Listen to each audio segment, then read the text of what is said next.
Hello and welcome to our collective worship for this week.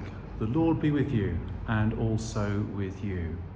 Continue to think about our value for this half term as we think about love. Today in particular, I'm here outside Great Yarmouth Minster. This is the door. If you've been into the Minster, this is almost certainly the door that you come through. Do you know, and sometimes I stop and I think, how many people must have been through this door?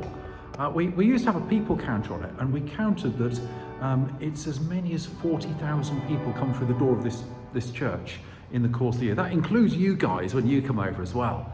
But it's a lot of people just come in and out here. They just come to visit, or they come for special services, they come for concerts, they come for events, they come for all sorts of different times. But some people come in here because they just want to have a quiet moment, just to pray. And as you come in through the doors of the church, like I'm doing now, one thing you notice is it's beautiful and cool for a start. It's the coolest building in town. It's a great place to come during a heat wave. But you've got all this space in here, and there's special places just like there. That's where people sometimes go to light a candle and they just say a prayer. Sometimes I see people and they just come and they'll just go and sit just in the pews. But you guys come and sit when you come over here for a collective worship or a service or a concert. You just sit down there, but sometimes people just come in and they just sit down, and you'll just see someone sit there very quietly. But sometimes I see people sit there and they perhaps sit there and they look a little bit sad. They might even just shed a tear, and if myself or someone else notices them, we might just go and ask if they're okay and if they need any help. Mr. Marshall's in here at the moment, and sometimes people come in here and they just sit and they listen to some beautiful music, and that just sometimes helps them to feel still, to feel calm, and just remember that God is present as well in the music, in the prayer, in the lighting the candles. I'm going to step back outside because I've got a feeling Mr. Marshall will probably get noisy again in a moment. And it's interesting standing out here by the door. So people come in and they pray in church, and that's great. But of course, the Bible reminds us that, well, you don't have to be in a special building to pray to God. We can pray to God anywhere at all. Do you know, one thing I've noticed, I don't know if you've been watching the World Cup at all, watching any of the football matches, but I've noticed that there are some footballers who do little things just to display and to show their belief in God and their Christian faith.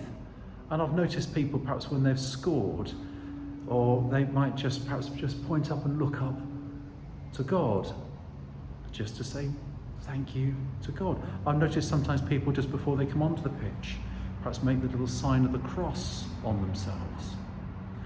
I noticed it was Ghana, after they drew 0-0 with England last week. They came together and they formed a circle, and one of the players came into the middle and they said a prayer. And I've seen other international sports teams do that as well.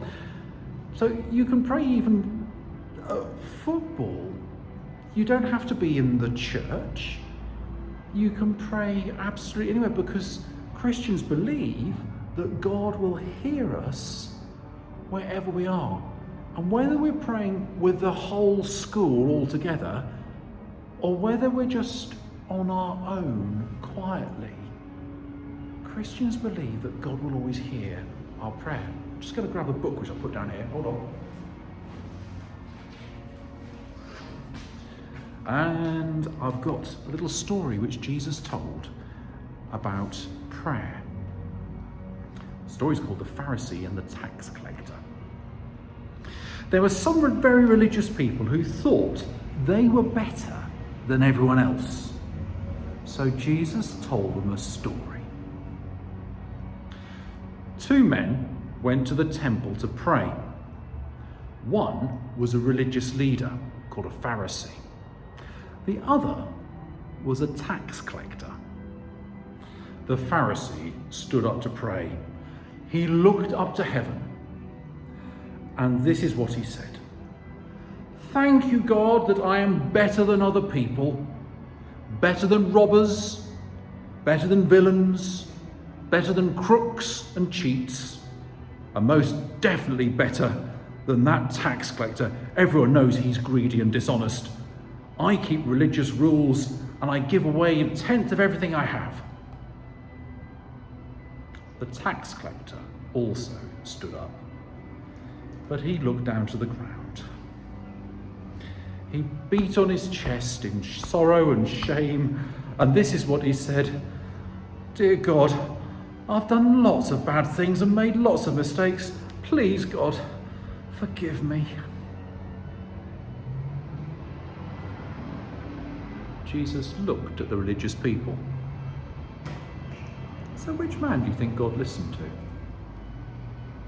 Which prayer did God answer? The second man, the tax collector. That's who. God forgave every bad thing the man had ever done. "Remember," said Jesus, "if you act as if you're better than other people, God will put you in your place." So Jesus told that story about two different people, very different attitudes to prayer. One pretending that they're somehow much, much better than other people. And the other one just saying, "Oh God, I know I've got it wrong. Have mercy on me. Help me to be a better person." You see, I'm quite sure that when we pray, that God hears us. And sometimes we perhaps use long or fancy words, but I really don't think it matters. I just think that when we pray honestly in our hearts to God, it doesn't matter where we are. It doesn't matter who we're with. And God knows what's in our hearts, and God will hear us. Time to think, time to pray. Dear God, thank you that you hear our prayers. Help us to know that you are always near us at all times and in all places. Amen.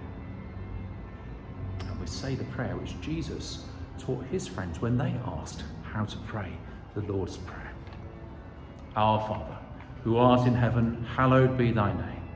Thy kingdom come, thy will be done, on earth as it is in heaven. Give us this day our daily bread, and forgive us our trespasses, as we forgive those who trespass against us. And lead us not into temptation, but deliver us from evil. For thine is the kingdom, the power, and the glory, forever and ever. Amen. So, a couple of questions for us to think about and to wonder about as we think about prayer and spirituality today. Because that's how the ways that we discover God's love for us. So a couple of questions. I wonder where you find it easy to pray. I wonder where you find it easy to pray. And I wonder when it may be hard to pray. I wonder when it may be hard to pray. And I've got another little question I'm just thinking about as well. It's not a wondering question, this is a little bit of a research question, this would be. If you have the time, I wonder if you can find out anything about any famous footballers who are Christians. It's a little thing, if you might just be able to do a little bit of searching somehow or asking around and see if you might be able to find out something. Any famous footballers who are Christians. So, time to have a little blessing as we come to the end of our collective worship today. So may God go with you, may God help you to know that he is always close by your side. And the blessing of God Almighty, the Father, the Son, and the Holy Spirit be with you this day and always. Amen. Go in peace to love and serve the Lord. In the name of Christ. Amen.